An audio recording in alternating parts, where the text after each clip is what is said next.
I'm so terrible with last names. I Yeah. realized that the other day too. I was like, oh my gosh, I don't know like anyone's last name. Well, why would you have to? Yeah, unless you're someone who like fills out paperwork and stuff a lot of the time. I Yeah. feel like, yeah, it's kind of like whatever.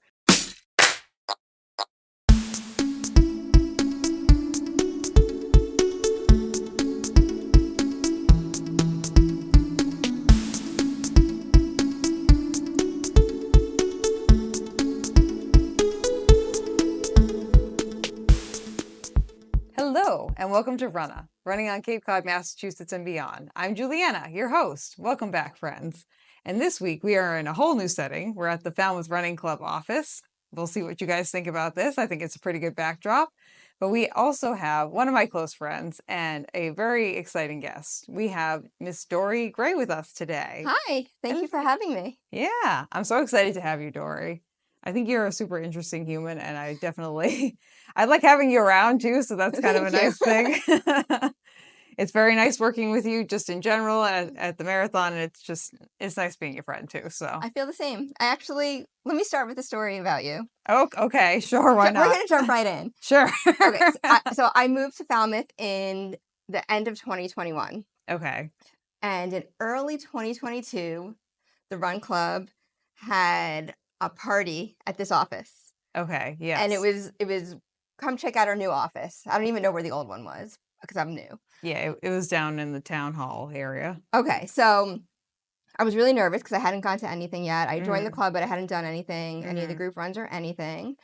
And I remember messaging my running friends from where I used to live in Jersey City, and I said, I'm going to go to this thing tonight. I don't know anyone. I don't know how it's going to go. And they're like, yeah, just go for it.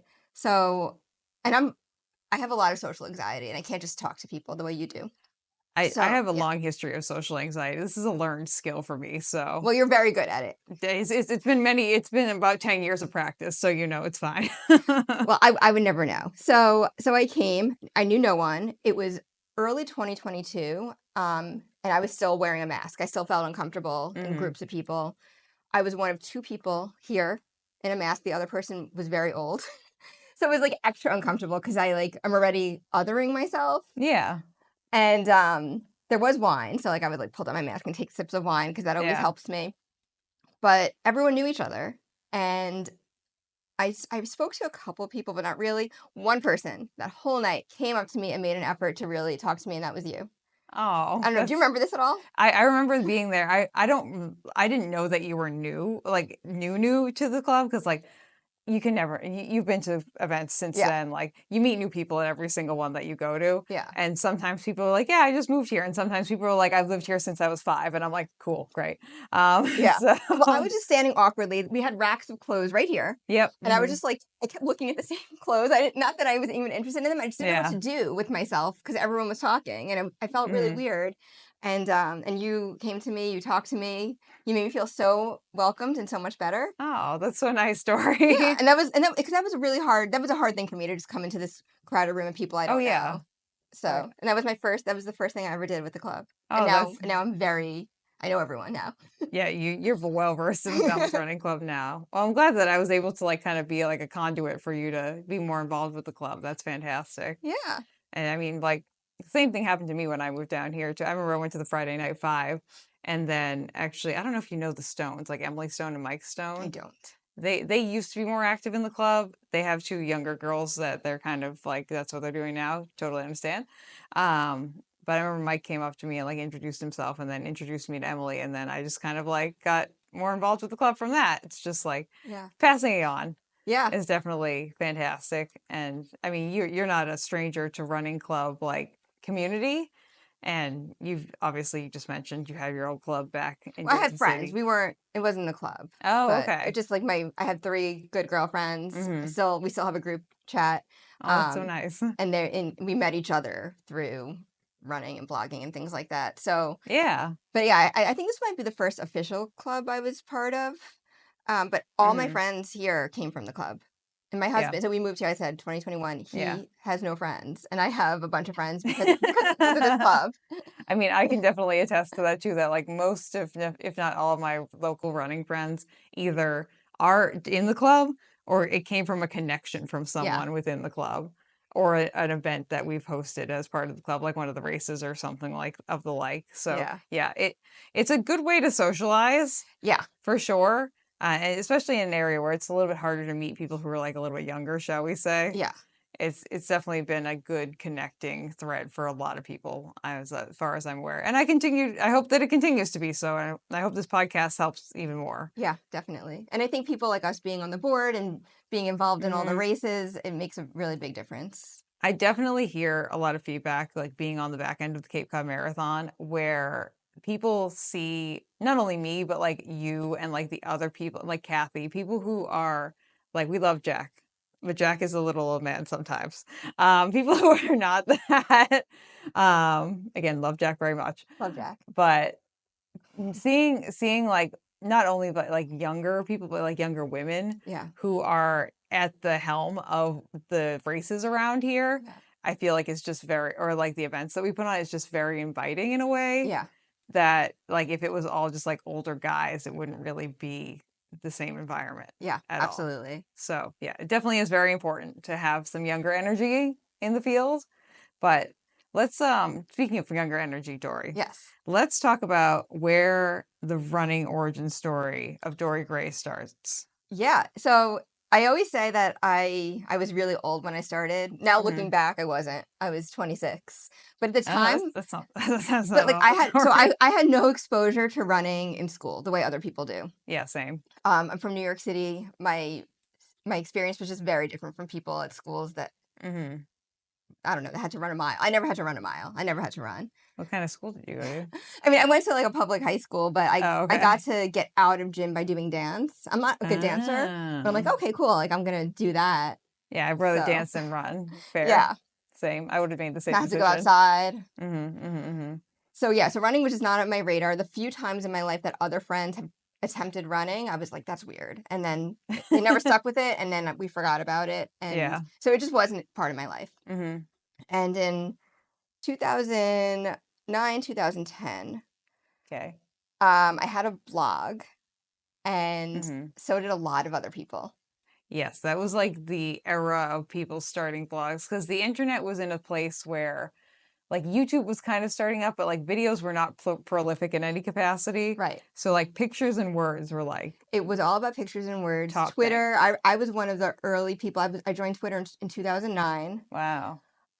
So because I was relatively early and somehow got into this community of, at the time, they were called healthy living bloggers. And I think one of my friends, Missy, got me into it.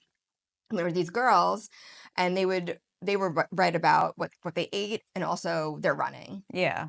And so that was my first exposure to actual running. I remember one of them, who I'm now friendly with, she once did a post where she wrote like, I did 4 800s and 2 600s. And I remember looking at this and being like, what is this? What is this? Yeah, what is this like? I'm never going to understand this. And now I speak intervals fluently. But at the time, I was like, I don't even understand what's happening. But that was my exposure to running, these bloggers. Yeah. And I was very embedded in that community. I got a really big following on Twitter for the time. I had over 3,500 followers, which like that's a lot for like original Twitter. Completely organic of just being in this community of bloggers and runners. And I had my blog too. And what was the name of your blog? It was called Dori's Shiny Blog. My brother created it for me, and I'm pretty sure he named it. But when it's all written out like that, it looks like Doris Heine blog. So all the other blogs had names that had to do with like healthy living or running or whatever. Yeah. But yeah, so I was Dori Shiny Blog, and it was 2009, and I wanted to, and I was just getting into working out in general. Okay. And the summer was coming, and I was like, I need to exercise outside when it's nice out. I can't be stuck indoors. The year before that, my friend Missy and I tried rollerblading. Despite being from New York City, I knew nothing about Central Park and its hills. And I found myself like careening down a hill, like trying to figure out what would hurt less, the metal fence or the wooden fence. Like, which one am I going to make myself crash into? That sounds honestly very It was terrifying. terrifying, and I never rollerbladed again. Yeah, no, I don't think I would either. It's different when you're a kid. It's so different. You have no fear. Well, and also a lot of times I feel like when you're a kid, you're in like a roller rink, which is a pretty controlled and flat We environment. used to rollerblade around the parking lot in our apartment community. That's where we ride our bikes and where we rollerblade. But again, it wasn't scary. Well, yeah, and it also wasn't the hills of Central Park, It which wasn't the hills of Central Park. yeah, which I can't even imagine like rollerblading on those right now. I would just like poop my pants, to be honest. It was terrifying. Yeah, so that was the first and last time I rollerbladed as an adult. So this is a year later. I'm like, I'm going to get into running. I'm reading these blogs. I'm writing a blog. I want to be outside, and I don't do anything like a little bit. I go all out. So I got a running watch like that before I even started running. I got a watch. I'm like, this is obviously looking back. Like you don't need a watch. Well, and you're definitely going in the opposite direction that most people go. Most people like start running and then they get sneakers and then they get a watch, and that's kind of usually the general trajectory. But no, I got were fitted like, for nope. sneakers. I went to a running store. Back then you had to run a treadmill and they took a video of your ankles. Oh yeah.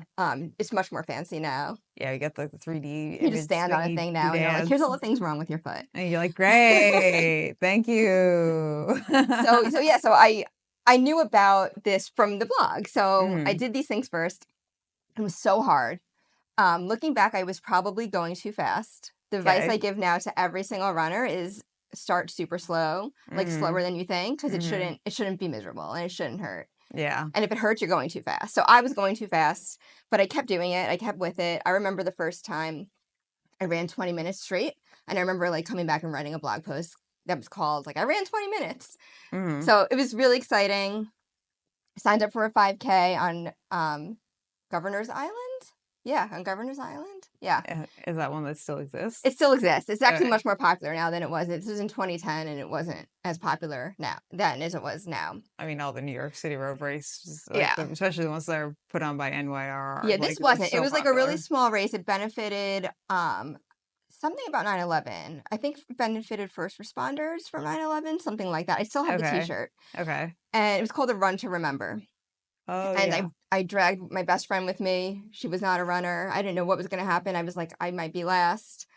No, I'm pretty sure I finished in something like 27 minutes. Like I was that's pretty good. Yeah, that's a pretty like fairly good average. Yeah, I remember being miserable during it, but yeah, I did fine. And that was it. Like I was signing up for New York Roadrunners races from that. So I did a 4 mile in the fall. I did a 5 mile. I was all in at that point. And this is fun for me. Yeah. So this is and I liked it. I got into it. 2010 was the first year that the New York City Half Marathon was moved from August to March. Okay. It used to be in August, which is wild. Why would any half marathon be in August? Up in New England, I don't know. New York. Even like, I don't know. So first year, it was in March, and it happened to fall on my 27th birthday. Oh, okay. And I was like, I have to do this. This has to be my first half marathon. Yeah, it's fate. Right. So I obviously didn't get into the lottery, because who gets into the lottery? Yeah. So I decided to fundraise. Back then, it was only $1,000 commitment. Okay, that's not terrible. Yeah, not terrible. Not undoable, It ended up being really great because I had this blog and this platform. It was really easy for me to raise the money. I remember getting a bunch of different businesses and companies to donate services or goods, and I did an auction on my blog. Oh, okay. Nice. Yeah.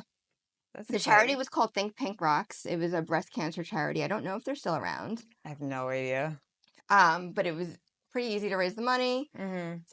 Did the half marathon on my birthday. It was fine. Yeah, it was fine. Yeah. I was having knee issues at the time, so I think I struggled the last few miles, but it was fine. Yeah, I remember the first half marathon I did, which we'll get around to this too, because it was the Richmond half marathon. And I remember coming to mile 11 and being like, I'm not gonna make it, and like just having like my calves, my thighs were tightening up, and just looking back now, I'm like, wow, we've grown a lot since then, haven't we? It's what year was that? 2016. Okay. I think. So before that, I had actually the only races I had ever run was the Falmouth Burp race once before that. So it's kind of like did it. Yeah. But yeah, definitely it's interesting to look back at your running history and like even like more recent than that and be like, wow, I've just grown as a runner and as Right. a human since then. Yeah. So Yeah. It's wild. yeah, it's crazy. Because now you run like that distance every day.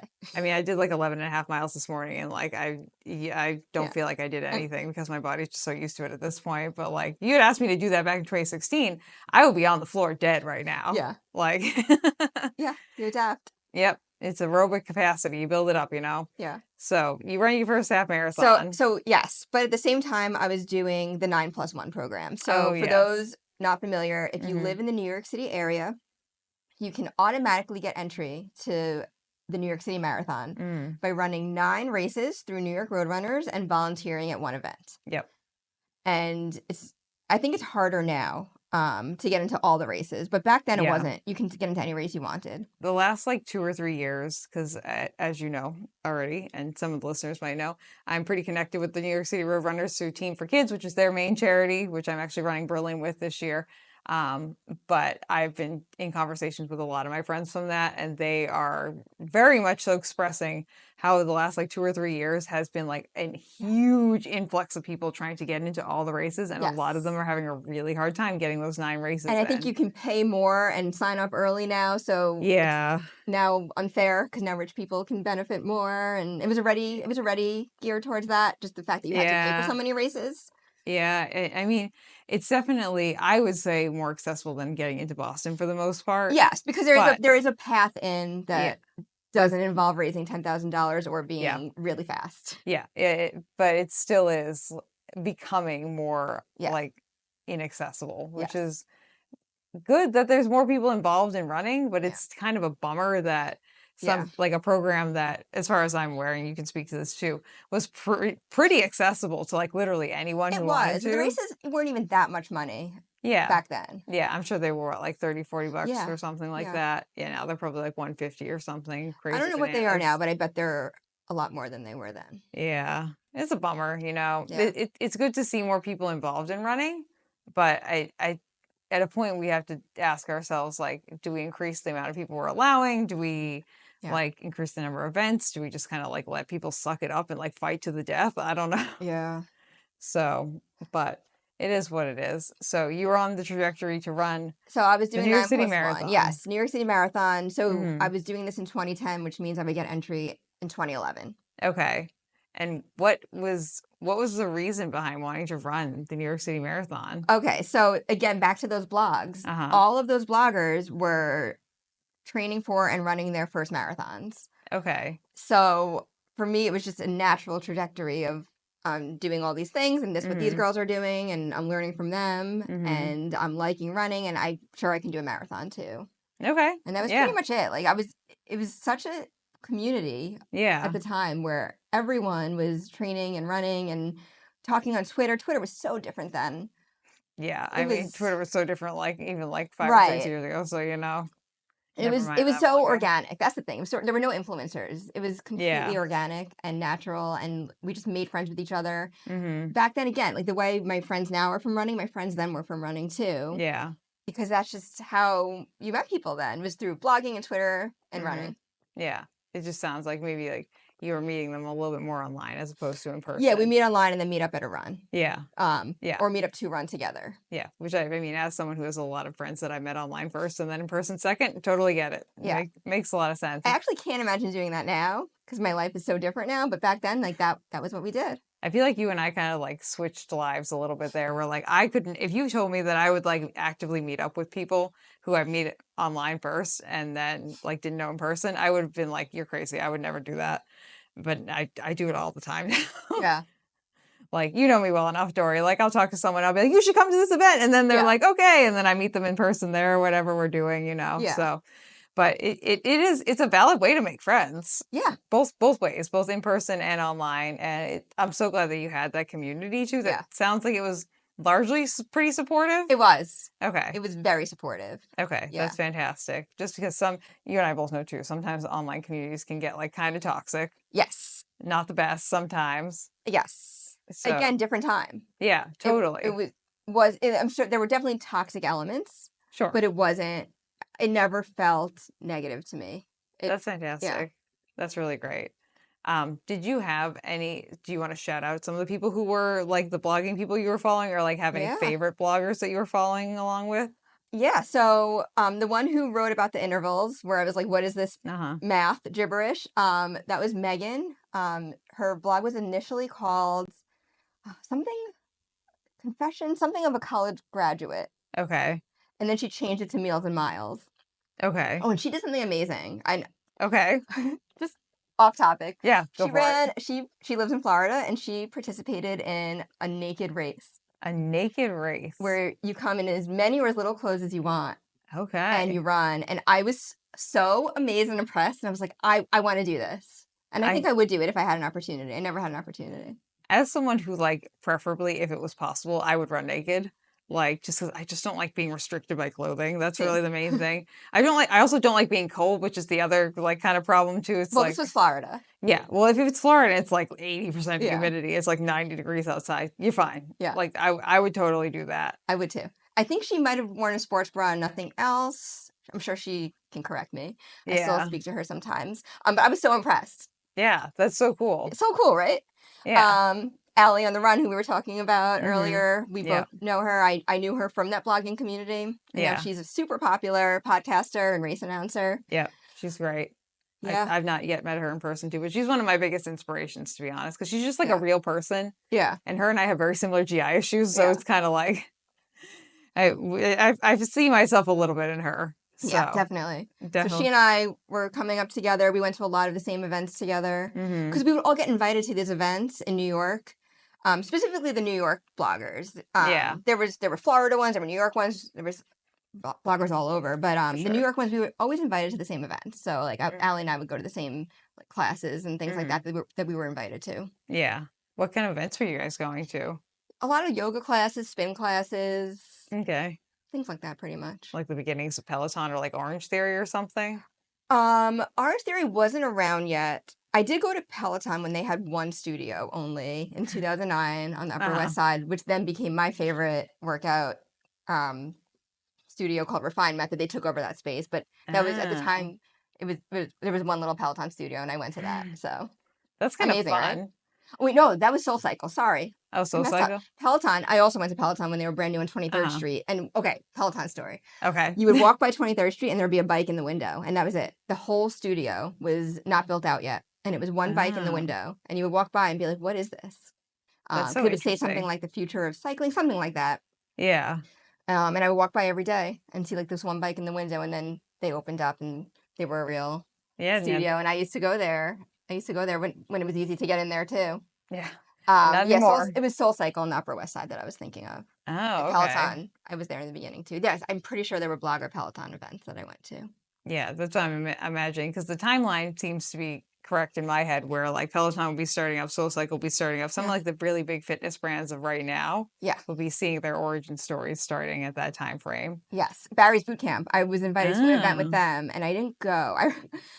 I was on my way to go. I don't remember what year this was. And I was like going down the subway stairs. I'm just like, I'm not feeling it today. I just went home. So I could have gone to the first Barry's Boot Camp. Yeah. I mean, hey, sometimes you just got to take the L and let it rock and roll. But yeah, it sounds like you had a really great community. And it sounds like it continues to be a good community for the most part, like what's left of it. Yeah. So, I mean, that whole blogging world pretty much disbanded. A lot of people don't blog anymore. I don't. I stopped at some point in probably around 2016, 2017 is probably when I stopped. Maybe earlier, maybe 2014. No, it was 2014. It was right after I did New York City Marathon that year. And I was like, I'm going to write a recap. And then I just never came back. Is that like the main reason you just kind of like lost the momentum? Yeah. Okay, so back to the marathon though. So 2011 New York City Marathon. I trained most of the time with a good friend who I met through my blog. Her name is Melissa. Okay, and shout out Melissa. Yeah, shout out Melissa. And so we were doing the whole thing together. We trained together. We did our 20-mile run. We went over the Queensboro Bridge into Astoria. We went to Rikers. We didn't go all the way to Rikers. We went to like the Sign. We came back. Training was pretty smooth. Okay. That's good. Yeah. Nothing wrong with that. No complaints. Really easy. And then it was the day of the marathon. Beautiful weather. And we're running. And I don't know exactly what happened, but around mile 8, I started feeling this like pressure in my chest. And Mm. at the time, I didn't know. I knew what was going on because it happened sometimes where other people burp, I just never burped. So it was Oh, like yeah, that we talked pressure about feeling where this. like you're like, I have to burp, and like there was no way for me to do anything about it. Uh-huh, And the uh-huh. pain got worse and worse. And um at some point I said to Melissa, go ahead of me, like you don't have to wait with me. I was miserable. Yeah. I was struggling. We got off the Queensboro Bridge at the Wall of Sound. I didn't even notice that I was so miserable. Wow. I lived at the time on 61st and First. So as soon as you get off the Queensboro Bridge was my apartment. Uh-huh. And I would have just stopped and gone there, but I didn't have my keys. Oh, no. My boyfriend at the time, now my husband, and all my friends were waiting for me to cheer at mile 18. This was mile 16. So I'm Oh, like, I just need to make it 2 more miles. I knew at this point I didn't think I could finish. yeah. Like it was just I was so uncomfortable. Yeah. And I remember walking up First Avenue and people were like, "You can do it, Ron. You can do it." I'm just like, I can't do it. Like, please stop saying that. You're like, fuck you, pretty much. Like, Yeah. no, leave Like, me alone. yeah. So Uh-huh. as soon as I got to 18, they were there and I stepped off the course and I said, I have to stop. Like, I'm not feeling well. And it Yeah. was so disappointing. I was so ready. Yeah. It felt like a failure, even though I didn't think I was a failure, not being able to finish my first marathon. And it wasn't my legs. It wasn't something that you would think it would be. It wasn't an easily predicted thing Right. either. And it Yeah. hadn't happened during training. Yeah. I think it might have been the way I was taking water. Now I always squeeze the cup and I always walk through water stops. Back then I just like gulped it down. There were a lot of kids doing high fives. I was like talking to them and cheering with Yeah. them. I think I just got too much air in and I It couldn't kind deal of with like it. bubbled it up a little bit. Yeah. Yeah. So I had to leave the race. And at the time, there was no diagnosis for this. Now there is, which we can talk about later if we want to. But Yeah, I think that'd be great. so I had to leave the race, and I went back to Andy's house, then boyfriend, now husband. My mom had sent flowers congratulating me, which was so hard. And you were like, And I was like, oh, and I was so miserable. So like, also the other thing that was hard was that because I wasn't a popular blogger, but I was known enough that a lot of people were tracking me. And in my mind, I'm like, oh, yeah. people are seeing me slowing down. People are seeing that I stopped. People are wondering what happened to me. And I hated that feeling of people know that something went wrong. Yeah. Yeah. People knew that I failed. And I hated that. Yeah, I feel like that's a really common, even if you're not a blogger and you only have like your parents or something following you, like I totally get that. Even like my first marathon, which is the Cape Cod Marathon, I think I had like my mom and my dad and like one other person maybe following me, maybe. Yeah. And I just like had that looming over my head. I was like, don't like just keep moving, Juliana, just keep going. And like I played porta potty hopscotch between miles like 20 and 23. Which was a real fun time. And so my time slowed down a little bit between that. And I knew that like, I was like, they're going to know that I'm slowing down and stuff like that. And I was just like in the back of your head the entire time, even when you're dealing with things where it's like, clearly the thing that I'm dealing with is more important than the fact that the other people are concerned about me. Right. And they're not concerned out of like, they're not mad at you. Yeah. And they're not making fun of you. No, like your brain just tells you that they're disappointed. And that's like the biggest thing. It's just like such a hit to your soul. Yeah. Exactly. And the fact that all these people I didn't even know well were tracking me. Yeah. It was really upsetting. So we're at his apartment. I remember laying in his bed with the iPad and I said to him, I can't waste this training. I worked too hard for this. Let's see what marathons are happening next weekend. Yep. So we looked them up. There were 2 that were happening.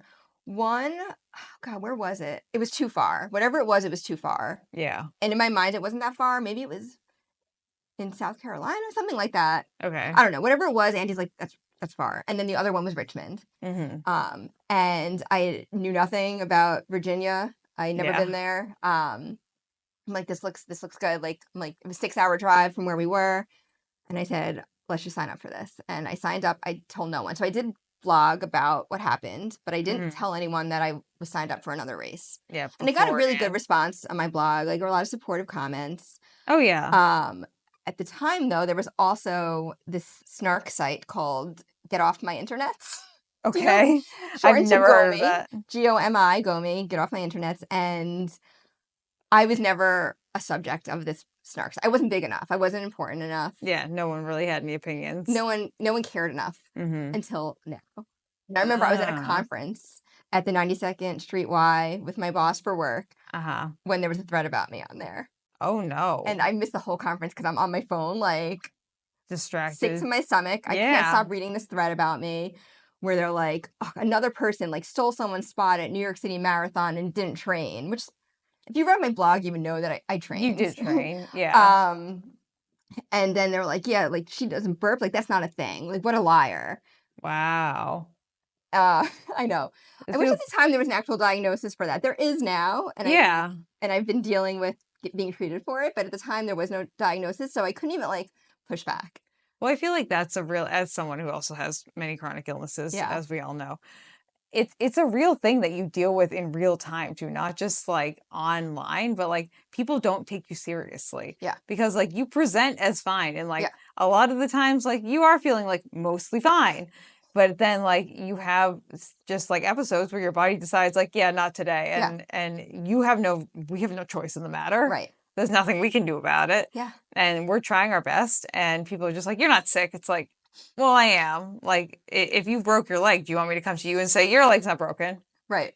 It's just because I can't physically see it on the outside doesn't mean that it's not happening. And why would I lie? And that's the other thing. Like, why would I lie about this? It's an embarrassing thing being like, I can't burp. Like, that's not like something you just talk about with people. So why would I put this on the internet if it wasn't true? Yeah, and it's not like, it sounds to me based off of like the size of your blog and the time frame that this was happening in, you weren't making like a ton of money off like dropping out of New York City Marathon. It's not like you did it for some kind of like monetary benefit or like some kind of like material benefit. You just did it because you had to. And like we all know how like devastating it is to drop out of a race. Yes.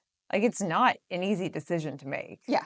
Especially after you put months and months of time into the 9+1 program for me, and then into training, and then the cost of the race. It's not a cheap race. No.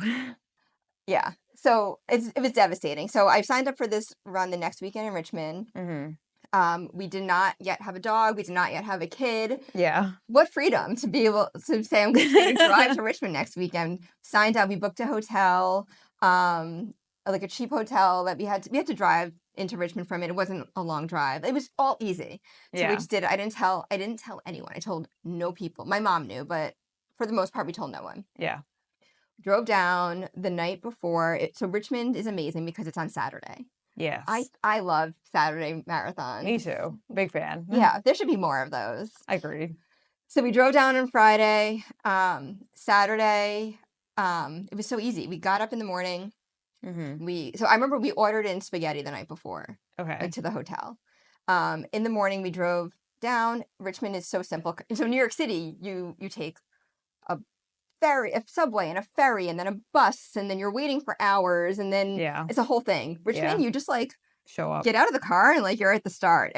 I couldn't believe it. I wasn't exposed to this before because I'm from New York City. I'd never been to races outside of New York City that were just like easy, like kind of like how the Cape Cod Marathon is. People like ask me like, how early should I show up? I'm like, minimum 15 minutes. Like, you know, like just give yourself enough time to park and walk like about 200 feet. Like, and you should or enough time to wait in the porta potty line. Yeah. If you want to use the bathroom, probably like half an hour just in case, you know, but you know, I've showed up and ran the, I rolled out of my apartment at 8:40, at like 8, I was like, 7:45 and gotten there at 7:50. And then we start the race at 8 and I say, isn't that amazing? It's been a nice time. I remember, in 2022, I did the half marathon here. And that was the very rainy year. Yes. I remember just sitting in my car blasting the heat until right before it started and then running to the start. To the start line. Yeah. It's so, once you run like a well-organized, we're going to emphasize well-organized, a well-organized smaller race, you kind of almost don't want to deal with running the bigger races because like, you're like, oh, I can experience like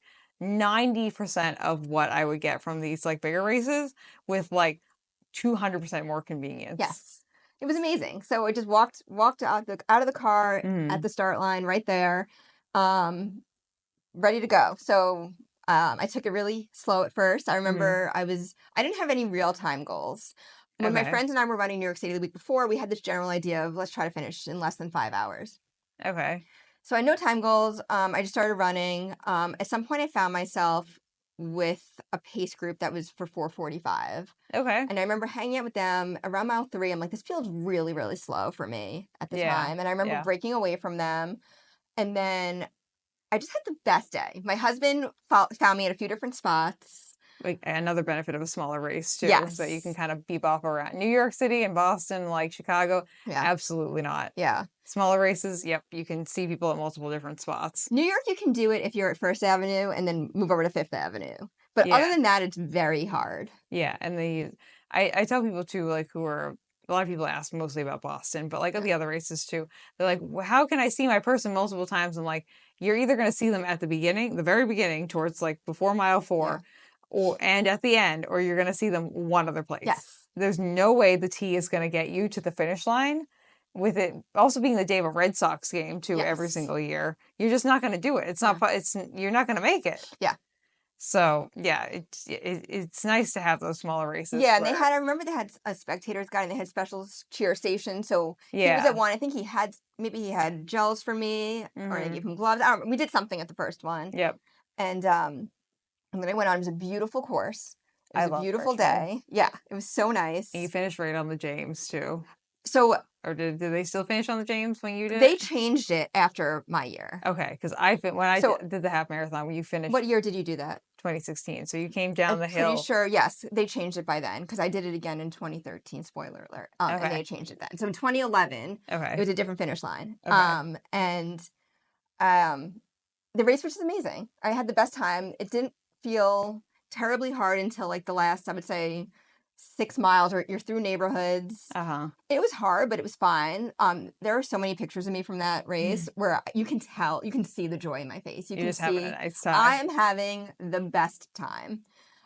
Yeah, they call it America's friendliest marathon. That's like on all their that's what I was gonna stuff. say. Yeah, and it 100% was. Yeah, I give it 10 out of 10. I haven't run the full yet, which I would love to go back down and do. We talked about doing it together. Yeah, which would be awesome. I would totally love to do that. We should do that because I still have some friends because I lived down there for a little over a year, so I still have some friends who are down there too who I'd love to catch up with at some point. Yeah, but I would totally love to go run the full marathon down there because it was just such a good experience. Honestly, so good. And I finished. I felt amazing. I ended up finishing in 4:33. So my like general under 5 hours, I felt so good. That's fantastic. And I had no time goals, which I think is the way to do your first marathon. I will second that. I ran by feel and I felt amazing the whole time. Yep. I'm so happy. Yep. Anytime I've run by feel and just like not set a time goal for myself, I feel like I've just like actually run faster. Yeah. And 2, just had so much of a better time. Yeah. So much of a better time. So that's great. And I'm so glad that you got to do that too. And like kind of not redeem yourself, quote unquote, but it did feel like redemption though. Yeah. It was 1 week later. And I remember posting on Twitter after being like, I just ran the Richmond Marathon in 4:33, something like that. And like the praise that came in and like, I don't care about external validation now. Like I'm actually very private now and I deleted all my social media. But at the time, like I fed off that. It was amazing. Yeah.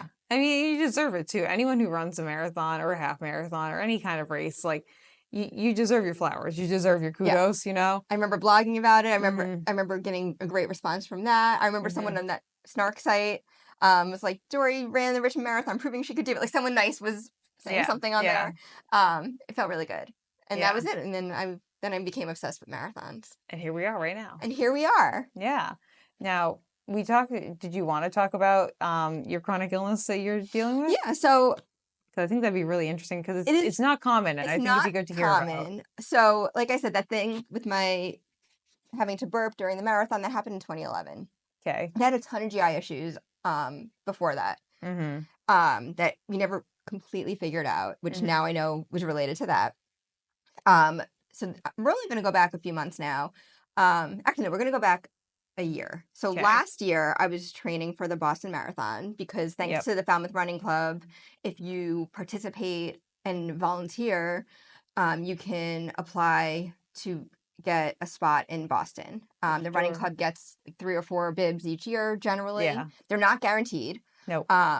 But if we're lucky, we get 3 or 4 bibs each year, and then you can be very active in the club and put your name in and hopefully get a bib. Yeah, you're very active with volunteering. So well, let me tell you, we don't promote this enough.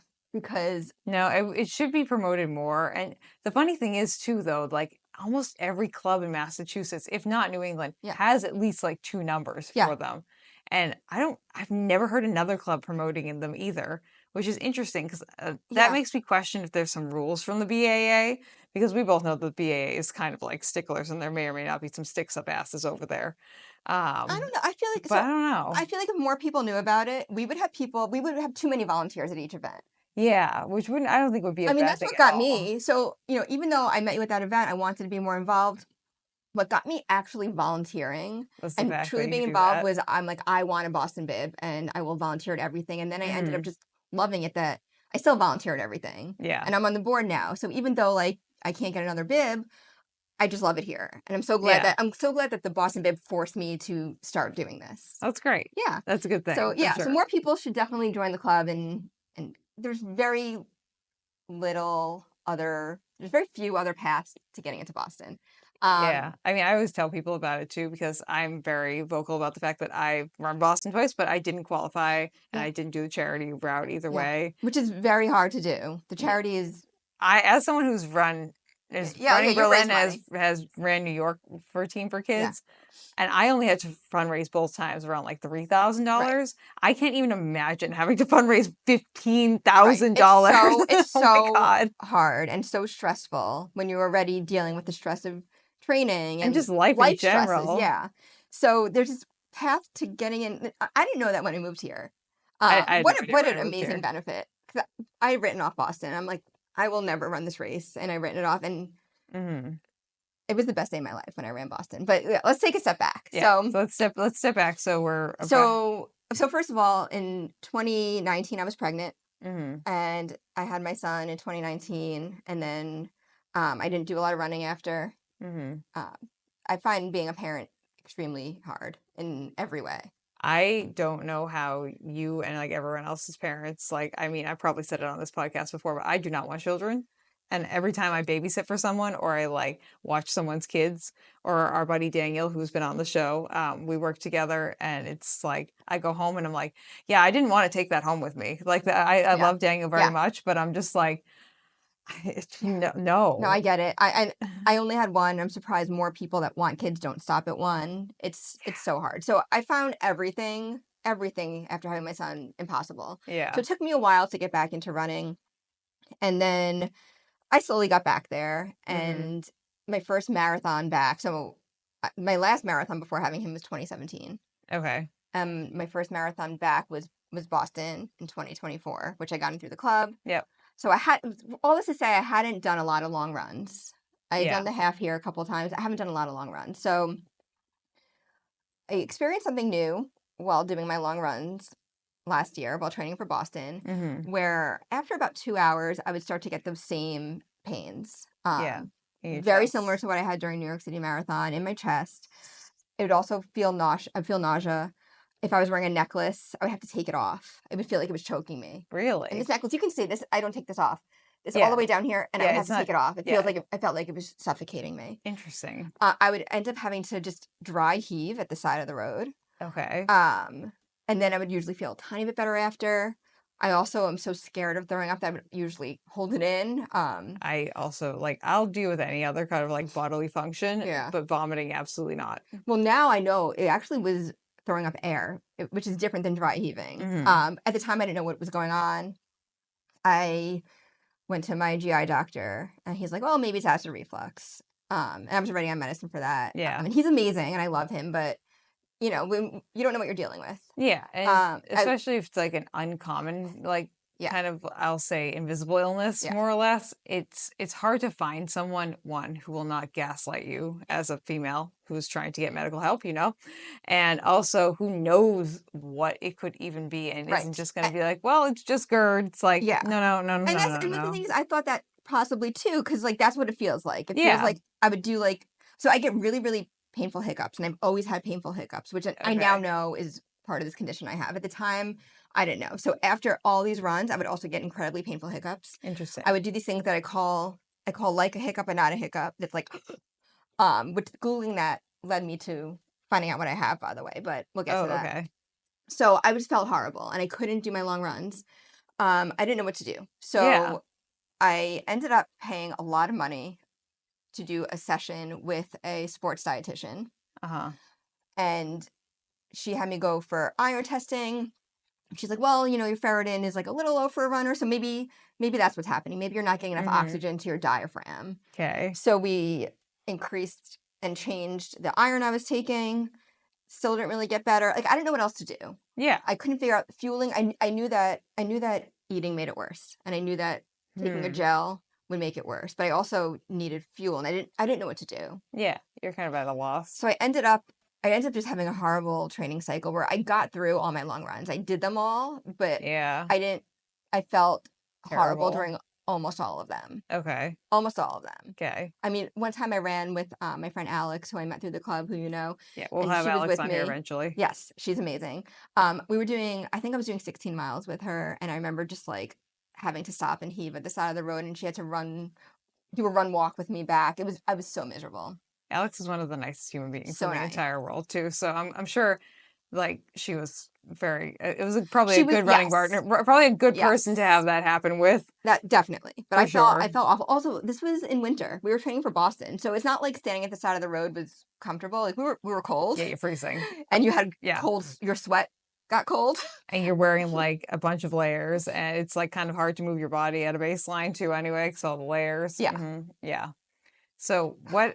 Yeah. So what happened after that? It was a horrible training cycle. I ended up, but I'm like, I have to do Boston. Yeah. I still didn't know what was going on. Unrelated to that, I had appendicitis 9 days before Boston. My last long run was that morning, 10 miles. That didn't happen because basically it was under 2 hours. It wasn't happening. Yeah. So I had an amazing 10-mile run, my last long run. And 9 days before Boston, and then that night I had appendicitis. I'm not going to go into all the details. I felt worse than I've ever felt. I had to take an ambulance to the hospital. Yeah. I had to get my appendix out that day. I remember you texted me, and then the next day I got, because our buddy Daniel works in the OR, and so I got a text from Daniel being like, hey, Juliana, I met someone who's running Boston Marathon, because he knows, like, he's into running and I'm into running. He's like, I can't believe someone's going to run the Boston Marathon after getting their appendix out. He's like, I won't tell you who it is. I was like, I know who it is. Yeah. Dori texted me already. So funny. Yes, and this was 9 days before. Well, by the time I had my surgery, it was 8 days before. Yeah, you were very nervous, and I totally would have been in the same boat too. Everyone was like, don't do it. Like, so my surgeon was like, take it easy. You run the day before, make sure you feel okay. Don't run until then, and then bring back pictures to your post-op appointment. Everyone else, the anesthesiologist, Daniel, Jack, everyone was like, don't do it, don't do it, don't do it. Like, this is a once-in-a-lifetime opportunity. I paid $375. That's the entry fee if you don't qualify. Which is crazy. And we will also make note, does not include the jacket. Yes. Does not include the jacket. That's an extra, like, probably $150 maybe-ish on top of it. And I didn't get the race insurance, which now I always get the race insurance. I've had a good experience with it since then. But I didn't then, because I'm like, nothing will stop me from doing this. I don't need to spend $30 extra. Yeah, I'm gonna be on the ground running in Boston. So I felt like I had to do it. I'm actually really glad it worked out the way it did. Yeah. So during the race, I actually did get all those symptoms. I don't think it was related to my appendicitis. I actually think it was the disease is called R-CPD. It stands for cricopharyngeus something syndrome. Cool. And easy to spell. So I did get really sick during the race, the same nausea. I ended up throwing up around mile 22. Oh, I walked a lot. So I missed the hardest part of the race. I missed all of the hills. I missed Heartbreak Hill. I was walking the entire time. If I knew that throwing up would make me feel better, I would have done it sooner. I was holding it back for so long, and then I finally threw up around mile 22, and then I felt okay. And I ran the rest of the way. It took me 6 hours to finish, but let me tell you, the crowds were still out there. That's great. I felt like a celebrity. My favorite picture in the world is me like at that very last turn, and looking like a celebrity, like waving at my fans. I felt so good. I felt so, you have your name on your shirt. Yeah. I felt like a celebrity, and I had the best day. I ended up having the best day of my life, despite all of that. That's fantastic. Yeah. like, I loved Boston. I liked it. We talk about this a lot. I liked it more than New York. Yeah. I loved it. And That's fantastic. Yeah. I'm so happy for you. And I luckily got in under the cutoff. It's so funny. So I was walking a lot.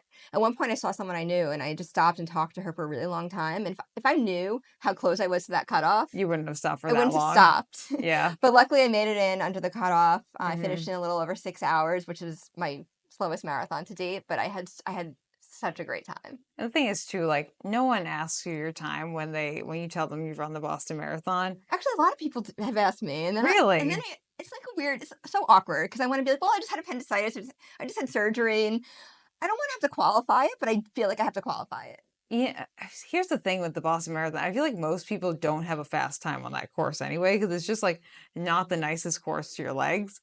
And also, there's just such a crowd, and people who have never run any of the major races don't understand like how much you can bottleneck behind people or get stuck in crowds behind people. It's like, yeah, you might want to run like a 7:30 mile, but you're stuck behind a whole block of people running a 10-minute mile, Right. and so you're running a 10-minute mile for a little bit. Yeah. Because that's the way things work, especially on the narrow streets of Hopkinton. Yeah. It's kind of the end right there. Just kind of stuck. It's like, whatever. So, but I'm so glad that you had a positive experience. I did. Yeah. I those last few miles were just amazing. I just felt amazing. Yeah. And so it sounds like from that, you kind of were able to figure out what this chronic illness was. Yeah. So then, I started training again the next year. I'm like, I want to do another spring marathon. I like training in the winter here. 2024 was a very mild winter. Yeah. 2025, not so much. So I'm like, I'm going to do another marathon. I signed up for a marathon called the MV Spring Classic. It's marathon at Martha's Vineyard. Spring Classic. The end of April. Yep. The first year they were doing it this way. Revising it. Yeah, a new group of people took over it. Yep, Amity. The same people that do the MV Winter Classic, which I've done the last 2 years. Yeah, it's the Amity Runners Club. The Amity Island Runners Club. It's a 20, so they do a race in February. It's 20 miles, but you can do a relay 10 and 10. So Alex and I did it together the last 2 years. And I'm like, that's where I'm going to go. It'll be easy. I can just take the ferry over and run the race. But while I'm training, I'm still having these issues. And I'm having other issues too, unrelated. I have to have hip surgery. Did I tell you about this? No. So I haven't been running much. Oh, no, Dori. So anyway, at one point I'm having all these pains, and they're happening while I'm not running also. And I'm feeling like the discomfort more often when I'm not running. Yeah. And I'm like, you know what? I'm just going to Google like a hiccup, but not a hiccup. I'm like, that's what's happening to me. And I ended up on a Reddit. I was going to say, did the good people of Reddit find you? Because the good people of Reddit have found me before. For Reddit, yes. It's a sub called No Burp. One word, No Burp. There is a community of people that don't burp, just like me. we're just going to say, I love Reddit, especially like all of our other chronic illness girlies out there. A lot of the times, like, doctors have no idea what's going on. And you're just like, I have to find at least one other person who has had this happen to their body. Yeah. And like Reddit is the place to go. And I've Googled variations of this over the years and come up empty. This time I went through the right pathway. I ended up at the right place. The No Burp sub. Yep. And it's a thing. So it's a thing. Yeah. It's relatively newly recognized. It's not a GI thing, which is why the GI doctors don't know about it. It's esophageal. So all those years I went through GI testing, it never would have uncovered this. You have to go to an ENT. Yep. And the treatment for it is a Botox injection in your throat. Yeah, you were telling me about this, which honestly sounds a little bit scary, to be honest. So there's 2 ways to do it. The doctor I went to, so step back, the sub has a map, an interactive map, where you can find doctors in your area that know about it. Because most of the doctors you go to will have either not heard of it, or will tell you it's not a real thing, or will like try to treat you for other things. So basically, you have to go to one of the doctors on these subs, on the sub, to know you're going to a doctor that knows what it is. I will take you seriously. I've used, for the ankylosing spondylitis, I've used the resources because I'm sure it's probably in the channel, what is it? The sub description. Yeah. Where they have like the list of resources that you can use. Yeah. Like Reddit is technically an unofficial like place to find information. But like the people who moderate each of these subs, like take it very seriously. I was never that into Reddit before. Now I am because of this. I'm a big Reddit fan. Yeah. I actually just started getting into Reddit like a little under a year ago. Same. Yeah, So. I'm very new to Reddit, but I've really been enjoying it for certain things like Yeah. this. So I use the interactive map. There are 3 doctors in Boston that treat it, that recognize it, Okay. that are at least on this map. And I just called the first one. And I went to see her. I told her everything I've been experiencing. She's like, "Yep, you have it." Like, that's pretty much it. Yeah. When do you want to do the Botox? And she does it under anesthesia. There are some doctors that will do it in office. It's EMG guided, and they'll do it outside your throat, but it's much more precise inside your throat under anesthesia. Okay. So that's what I did. So they like put you under, and then they like kind of like clamp your mouth open a little bit and like and like shove a needle down your throat. Yeah. More or less. Yes. Interesting. There are a bunch of side effects that everyone writes about their experiences. I knew what to expect. My experience was a little different than everyone else's. Yeah. But 2 weeks after I had the Botox, I felt better, like completely better. That's great. My birthday fell during this time, and we went out to eat, and I ate so much, and then I'm like, wow, is this what people feel like after they eat? Like, I don't have to unbutton my pants. Yeah. I don't feel like horrible. Like, I feel fine. Like, I couldn't believe that people don't just like get uncomfortably bloated and feel sick to their stomachs after they eat. Like, I never experienced this before. It's like when I talk to people who are like don't have to like, even like my running partner Ben, I'm like, yeah, I really got to like think about what I'm eating, like even before when I'm running, like, and I just started switching to like full liquids the day before. Where I do like a lot, like a big effort and stuff. And he's like, yeah, I don't have to think about that. I'm like, I spend so much time thinking about that. Like, if no one else, how are people not thinking about this? Right. It's such a prevalent thing in your brain that you just have to work through anyway. Yeah. When you don't have to do it, it's wild. It is. I went to a work event the week after. This was in the second week of feeling good, and I went out to lunch with a coworker. I ate a lot. Then we went out to dinner. I ate a lot, and like I felt fine I couldn't believe I felt fine the whole time. Yeah, you're just like wow. This is what normal people feel like. They just eat and then they feel fine. So felt amazing. I was never able to drink anything with bubbles, but carbonation. But one of the things you're supposed to do during this time is you're supposed to drink seltzer and things to practice burping. Okay. I was doing that, and then I don't know what happened, but it stopped. And all my symptoms came back worse. Oh, no. So, and meanwhile, it doesn't matter as far as running goes, because I didn't get to test it out because I was not running because I have a hip injury. So I didn't get to test it out during running.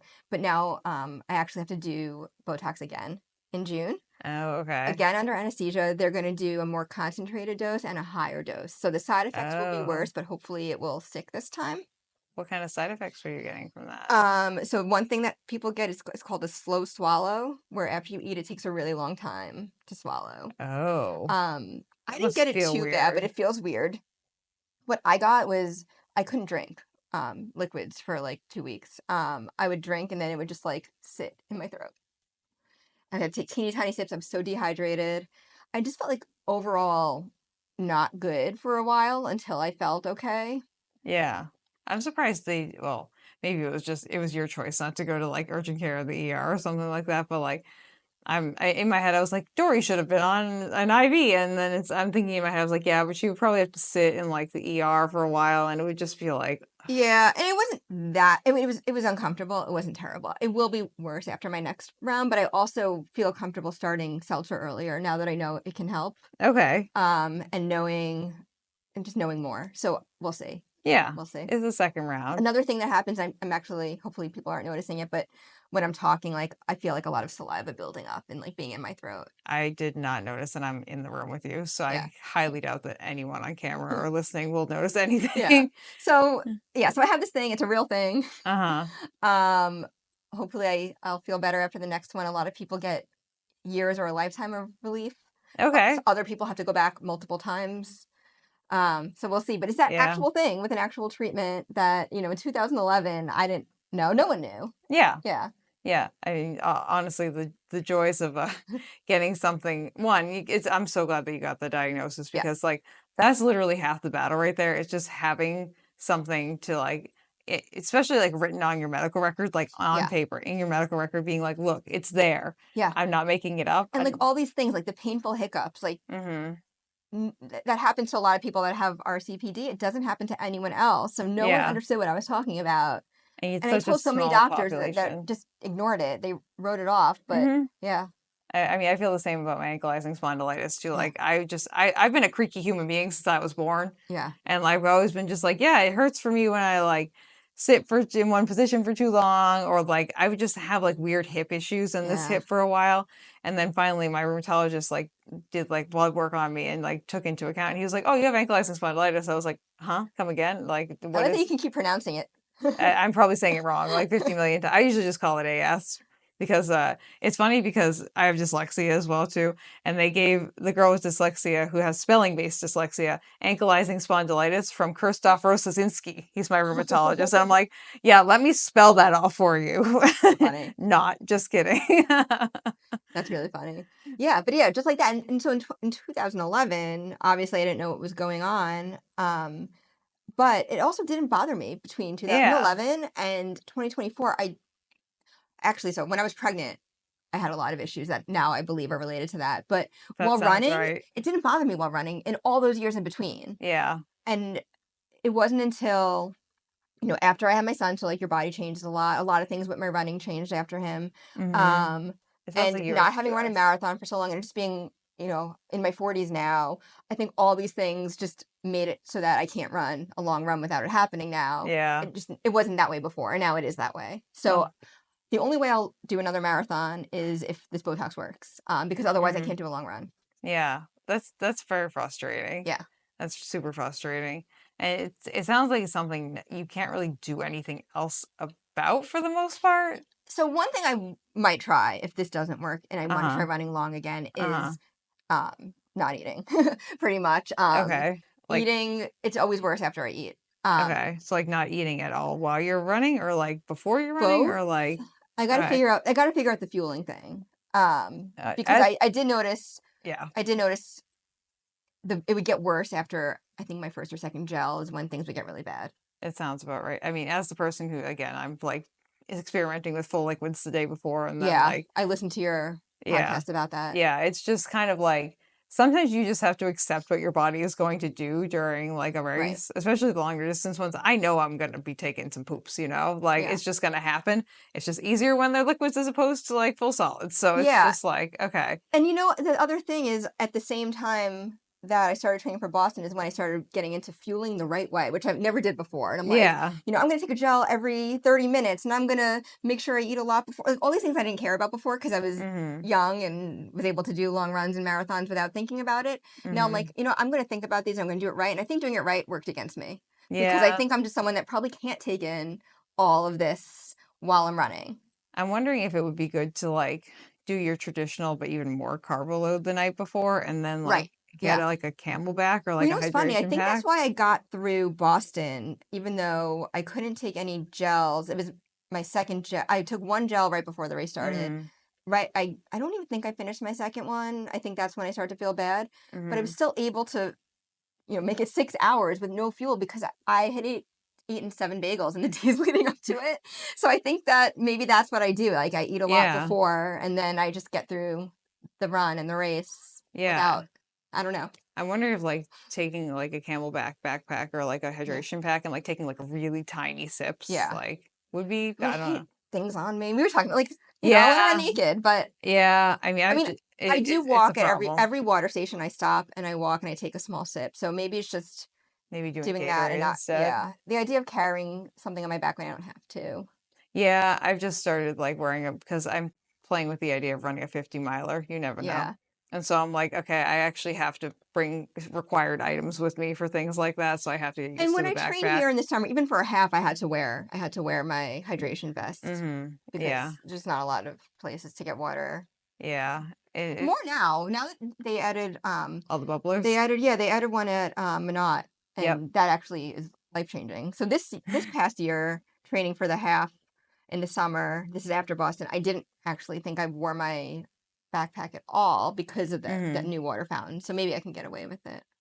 I feel like there's a fair amount of water fountains here in town. I Yeah, also forget like how many like water fountains and also porta potties we have here yeah. until I go travel somewhere else and I'm like, what, you don't have like bathrooms like every mile and like a water like fountain like at least every mile? Like what are you talking about? Why are we what are Yeah. we even doing here? And it's a lot easier here in the summer. In the Oh winter, yeah. they take away the beach porta potties. I which we've know. also talked about. I know. But It's for me, it's devastating. yeah. The only benefit during the winter is that there's a lot more construction sites. So there's a lot of porta potties at Yeah. construction sites. So it's not, but it's not. If I But can, so question, if someone is working on the construction site, do you still go into the porta potty? no, Yeah.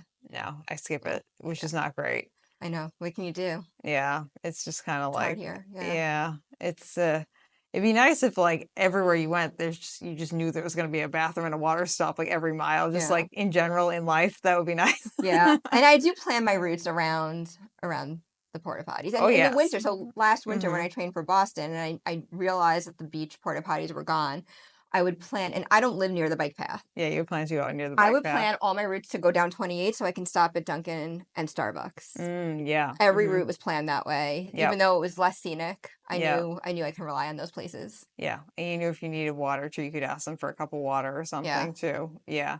I mean, because I live like close enough and it's within like a long run route for Oh, you can me. stop at home. Well, at home, but the Steamship Authority down in Woods Hole Yeah. is open a year round, and there's a bubbler and fully functioning serviced bathrooms year round, and it's Yeah. heated inside. So you can take like a little reprieve from the weather and get some water and use the bathroom I year don't even think I round. thought of it. I did one of my long runs for Boston where I ran down there. Oh, it's a And I good didn't stop there. And I don't know. I don't think I even thought about it. it's a good hack. Yeah, I should It's have. once you start stopping there as opposed to like other porta Yeah. potties, you're like, yes, this is why I stop here. Yeah. And I definitely stopped at porta potty in the bike path. And I just think it didn't cross my mind to stop there. Good to know. I have overlooked it for years. The last Yeah. like 2 years, I've like fully like embraced that. I Yeah. think also because they've done a lot of renovations and are continuing to do a lot of renovations Yeah. down Yeah. at the ferry down at the Steamship Authority. But like that's a Good to if know. if you Yes. can put that in the middle of your long run, it's a Yeah. nice time. Well, hopefully I can do another marathon because I don't feel that I'm done. My Yeah. body might feel otherwise, but Well, you've already semi-committed to Richmond with me, so you know. yeah. So I mean, so I'm having hip surgery in the fall. The same surgery I had in my right hip. I have a labral tear and I have an impingement in my bone that they have to shave down when they repair the tear. I feel fine about it. It is what it is. What's the recovery time looking at? Just asking out few of months. personal because I may or may not be scheduled for something of that like Yeah, at it some was a few point. months. So first they had you the next day in physical therapy on an exercise bike. Okay. But as far as running, it was a few months. Okay. I'm going to do it this fall. Mm-hmm. And my hope is to be like, Functional. really, functional, ready to run a marathon the next fall. Okay. That's what I'm thinking. Okay. That relies on the R-CPD being taken care of and under control. So that's the other thing. So I'm not that worried about my hip. I've been through it before. Yeah. It's the R-CPD that will determine if I can do another marathon or not. And I would really like to. Yeah. I think it's good to like have that in your purview and have like a goal for yourself Yeah. too. Because I feel like as someone who like I used to work at JML, which is behind Falmouth Hospital, and we get a lot of hip and knee people. And the number of people who would get their hips and knees done who had given up before they even got the surgery, they just like give up. They're like, yeah, I haven't moved at all for months because I'm just like, it's done. Like this is the end. I'm like, not necessarily. Yeah. I mean, there are a lot of pro athletes even who get like these hip surgeries, Oh, yeah. and I'm sure even like the same exact one that you're getting. Oh yeah. That just they come back and they actually perform better because they're more on top of their strength training because they have to be or something. A doctor once told me that if he took a bunch of people off the street and MRI'd their hips, the majority of them would have labral tears. I believe you just that. don't know. You don't know you have it until you are doing an gotta use activity it. that bothers it. Yeah. No, I totally believe that too, and it's just sometimes those like injuries and stuff, they actually make you stronger because one, you gain a little bit of mental strength most of the time. And two, like, I mean, even when I got my emergency colon surgery, like I knew I had to like, because my body was so like drained from that whole like 5-day span I was in the hospital and like really big surgery, I was going to have to work really hard, like to be able to get to a baseline. And so I ran New York and I was like, I had the best time because I was in great shape because I had like been going to the gym regularly and like doing all my PT and everything. And that's when I worked with your PT, Joe, which was great. He's fantastic. He's amazing. And just like, I was doing so many more things than I had for any other marathon I had run because I was just like, I had already committed. I had raised the money and I was like, I'm going to get there. And I put in the extra effort. So it was like, oh, okay. Exactly. You're so committed to doing things right after having a procedure done where you don't have a choice. If you want to do your sport again, you have to do it right, or else you can't do it again. Yeah, and especially if you have like a chronic illness that can just like come back or like flare up at any moment in time too. You really want to capitalize on what you can. Yes. And what you can control too. Yes. So if you can have some control over something, that's a nice time. Yeah. We like So that. maybe you and me, Richmond 2026. Yeah. Would be best case. Yeah. If not, I'm not on any kind of time frame, and I don't have a fall marathon or anything set up because I'm going to be running the London Marathon in 2026, but that's in the spring. Okay. But so that could be something. Yeah. If I'm feeling better. That would be fun. Won't know for a while, but that would be so fun. Yeah. I love that race. Yeah. I definitely would be and am super excited to go back to Richmond and run the full marathon. Yeah. So it's such a nice course too. Yeah. Well, and now too, it does the version that we're going to run, I believe, would end on the I ran it again in 2013. No, 2013 I did the I ran it twice since then. 2012 I did the half. Okay. And they changed the finish line that year to the new one. And then in 2013 I did the full again, which remains my PR actually. It was raining. Still loved it. And that was also the new finish line. So do you get a blanket too? I only have a blanket from my first year. I don't know what happened. Why don't I have other blankets? I only have one. That's one of my favorites. Why do I only have one blanket? I don't know. It's a great piece of swag. It is.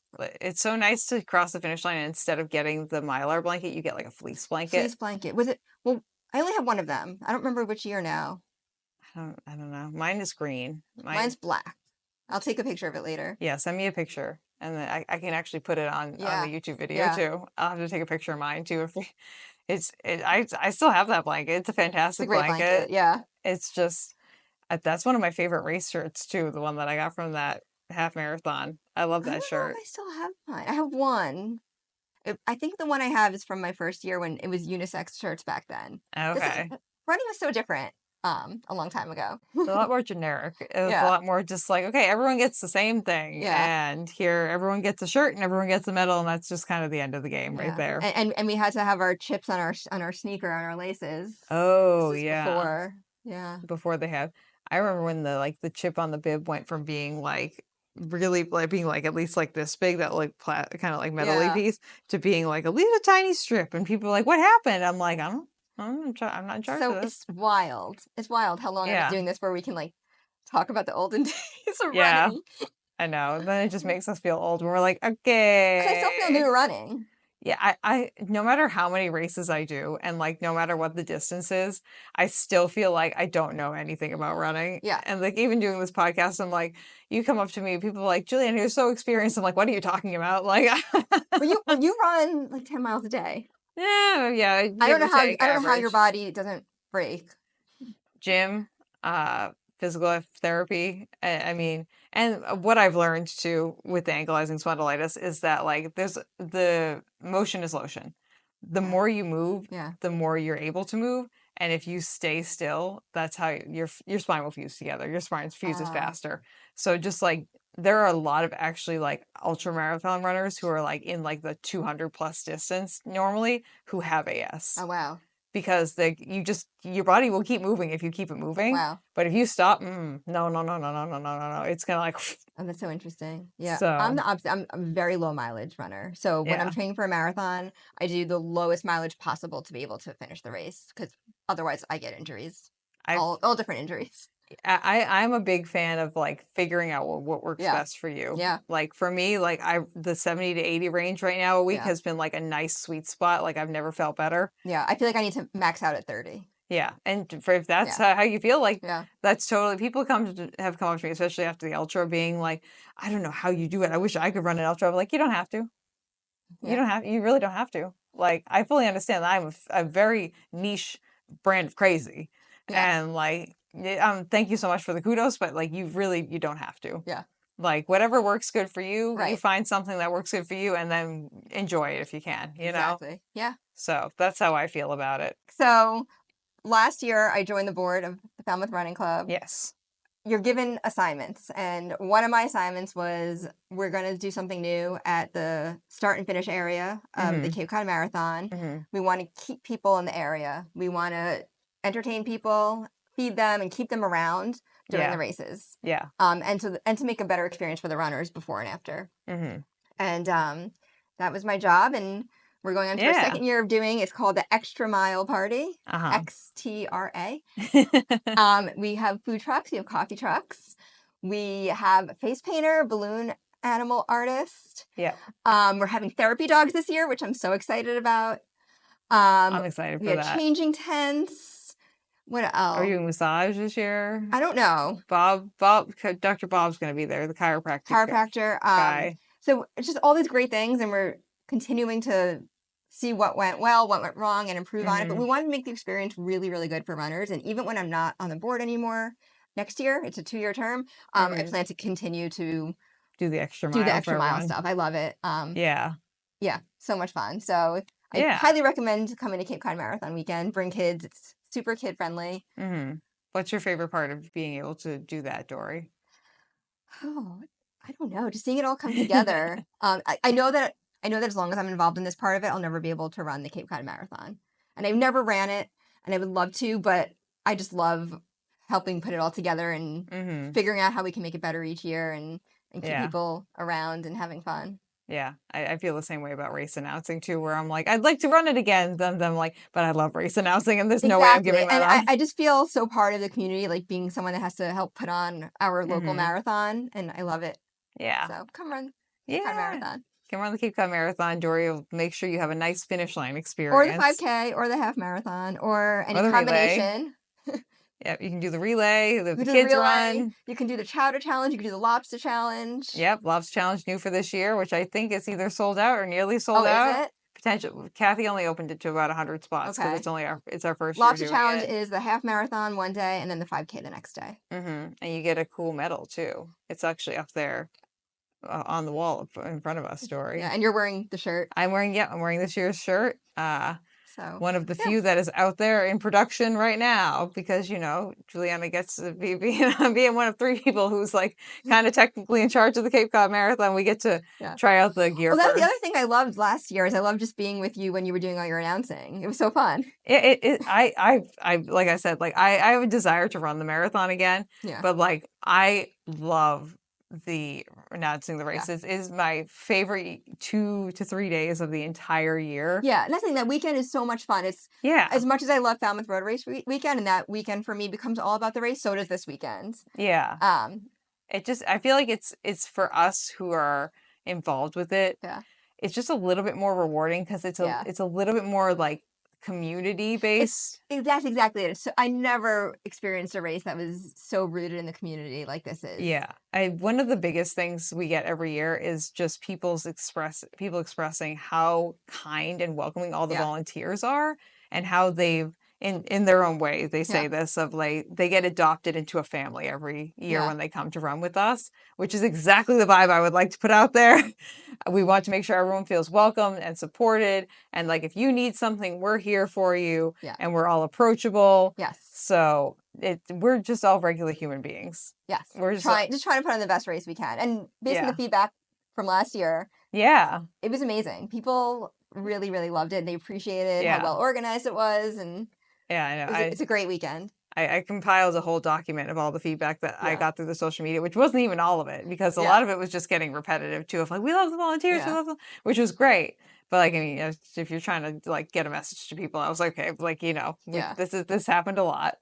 But yeah, it's really fantastic, and you guys too. If you're in the area, if you want to come down to Falmouth, you can volunteer with us during that weekend if you don't want to run. And also, I moved here knowing no one. Yeah. And now I am so involved that I help organize our marathon weekend every year. So it's just, I'm very introverted. I did Myers-Briggs at work a few years ago, and I was like we had to like move in a room to like where we fell on the scale, and I was like the most introverted anyone could possibly be.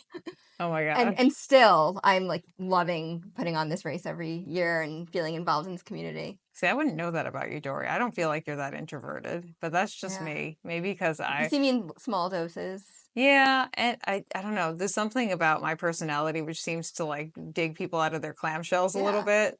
I have a face that people like to talk to. This we've already, which is good for a podcast, because this is kind of what we're doing. But yeah, I don't know. You just don't seem that introverted to me, but I feel like I can like turn it on when I'm comfortable. And it took me a long time to get comfortable here. Yeah, so, for sure. the night that you started to talk to me, I wasn't comfortable. It takes a lot for me to start to feel that way. So I just kept coming to events. I kept volunteering, and now I feel comfortable. So now, like, the whole introversion thing is kind of gone when I'm around people I'm comfortable with. Yeah, I totally understand that too. As someone who like is more, I'm definitely an extroverted introvert, and it's Yeah. like being this extroverted is a learned skill, Yeah. and like you have to practice that muscle sometimes. Yeah. And you have to like make places your home. Like this office is my home now. And Yeah, it was so foreign to me that first night. And now I'm just, I can come in here and you know just relax. I can everyone. get a snack. Yeah. Yeah, yeah. It's a nice time being able to just like find your people Yeah. and just feel welcome in a space. Yeah. So yeah, it's great. But okay, before we wrap up, Dory, Yes. we'll do what shoe do you choose to use, which I know you know this segment. Yes. But we can talk about what your favorite shoe of all time is, what shoe lives rent free in your brain, Ooh. and or what shoe you are currently running in. So all of the above, one of the above, your choice. Okay, Player's I'm choice. going to talk about the shoe that lives rent free in my brain. Okay. So back in 2012, some of the more niche running bloggers let me know about Hoka. This was when they were brand new. Oh yes, I was an early Hoka person too. So this was when the Bondi, which is the one I ended up using, only came in white and looked like moon shoes. They were so ugly. They were so ugly. The original Hokas are atrocious. Yeah. Like you think the regular, like the Bondi and the Clifton looks terrible right now. They were so much worse. So it was brand Ugly. new. I had a bunch of knee issues once I got Hokas. And I only ordered them because a blogger liked them. That was it. Yeah. Actually, Emily Howland, she wrote Sweat Once a Day. She does 100-mile races and wrote an amazing book about being the fastest known woman to run the Pacific Crest Trail. Oh, cool. Yeah. It's called To the Gorge. Oh Anyway. yeah, that's on my to-read list at some point. So it was her. So she was wearing Hokas. I'm like, I'm just going to buy these because I was having knee issues. I'm like, let me just try them. All my knee issues went away. They were amazing. And then whenever I needed new shoes, I would just get the next version of them. Yeah. Every year until, what was it, the 7? Right now we're on the 9. I think so that would have been, the Bondi 8 was out for about 2 years. So it's either the 7 or the 8. I got my new ones. What year was this? It was 2 years ago. So you probably were in the 8. I would say the 7. I would estimate the 7, given the time frame. I think so. As your resident shoe nerd. So I just ordered the new ones when it was time. I took 1 half lap around my block with my dog walking. Yeah.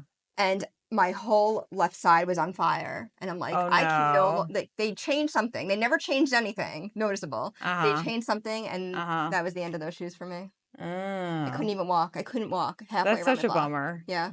I've had that happen to me with a bunch of different shoes where they just change so much in a model where you're just like, it's just foreign to you. Yeah. And it screws up your body in a weird way. Yeah. And what shoe are you running in now, Dory? So 2. So for easy, slower runs, I'm doing the A6 Gel Nimbus. Okay, cool. And then for faster runs, which I'm not doing right now until after my hip surgery, it's Hoka Mach Supersonic. They don't make those anymore. I was going to say, I don't even know the Mach They're Supersonic. orange. They're from a few years ago. I have 1 extra pair sitting in a box, ready to be used.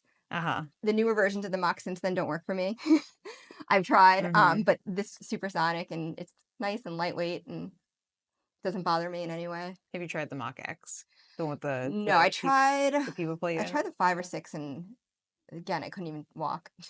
Yeah. I have a weird thing going on my left foot, so it's probably partly my body.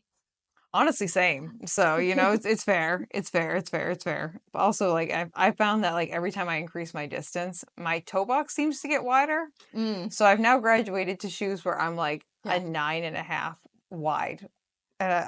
We started with a 9 regular. Now Juliana's a 9.5 wide. Yeah, I started at a 7, and now my A6 Gel Nimbus are an 8. Yeah, it's crazy. Yeah. It's happened consistently every time. Like when I did my first half marathon, I had the same issue. When I ran my first marathon, I had the same issue. When I ran the Chowder Challenge, I had the same issue. And now coming off my first ultra, I'm like, here we go again. And I'm actually amazed by your ability to just keep trying all new shoes and going for super long runs in them. And I think my body can't do that. your body just like kind of gets you. Honestly, a lot of it's mental. A lot of it's mental of just like, this shoe isn't working for me. This is not going to go okay. Like, as the person who was like super nervous about trying new shoes at first, like, you can tell within like a mile if the shoe is going to work for you or not. And I always give myself permission to, like, you can turn around and just change your shoes. Like, that's fine. But like, it's kind of, you can gauge when it's a crisis and when it's just like, oh, this is going to be like a little bit uncomfortable for a couple of miles. Right. And then you just put the shoe back if that's not it. So it's like, okay. Plus, it just gives me more knowledge to pass on to people too, where I'm just like, oh yeah, this might work good for you, blah, blah, blah, blah, blah, blah, blah. So you're very knowledgeable about shoes. I'm too knowledgeable sometimes, but that's okay. But okay, Dori. So that was very exciting. That was, yeah. Yeah, it was so nice to have you on. Thank you for having me. Yeah. Do you have anything that you want to plug, or like if people want to get in touch with you, do you have any way to do that, or are you just fully off the grid? I'm so off the grid. I decided to not support billionaires, so it's hard to find me on the internet now. I can't think of any ways to find me. Well, if you want to contact Dori, you can contact me and I'll let her know what your question is, and then we'll get back to you, you know? Yeah. Not a problem at all. Yeah. Fantastic. Sounds good. Thanks for being on, Dori. Thank you. And thank you all for listening and watching today. If you'd like to get in contact with me so I can get in contact with Dori and then back in contact with you, you can hit us up on Instagram at runnahpod or send us an email at runnahpod@gmail.com. Don't forget to like and subscribe. If you are over on YouTube, don't forget to leave us a 5-star review on Apple Podcasts or Spotify. Much appreciated, every single one of them. And we'll see you next time on the next episode of Runnah. And that's it, Dori. Yay! Bye! Thank you for listening to this episode of Runnah. This podcast is edited, hosted, and produced by me, Juliana Coughlin. Brought to you in part by the Falmouth Running Club and the Falmouth Community TV station. If you'd like to connect with us, you can find us on Instagram and on TikTok at runnahpod, and you can send us an email at runnahpod@gmail.com. And our original theme music was brought to you by the one and the only wonderful Jeffrey Hutton.